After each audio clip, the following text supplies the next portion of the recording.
What's the difference between an EMS and a PCS? These are important definitions that were either significantly modified or new in the 2026 NEC. We're just going to take a look at the definitions, and then a little bit later, we're going to dive into precise code language, requirements, and comparisons of allowances. An energy management system, the acronym is EMS, is a system that monitors and controls power within an electrical system. A power control system is equipment that monitors and controls power within a system to prevent overload of the service, conductors, or power distribution equipment. So these look similar, but there are some important differences here that distinguish the two that we're going to get into the details of. And I would be remiss not to point out the asterisks at the bottom of the screen. PCS is an acronym. It's a defined term in the NEC. If you see PCS in the NEC, it only means power control system. However, you will see it in other places, other standards perhaps, where it means power conversion system, like an inverter outside of the NEC. Just be aware it can get a bit confusing if you are trying to talk about power control systems and someone else is trying to talk about inverters when they say PCS.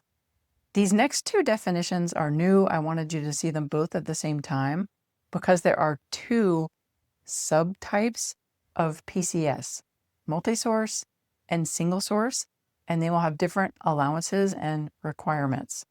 Multi-source PCS has the capability to control power production sources. You see the bold on the screen, with or without load management. A single source PCS, on the other hand, does not control power production sources.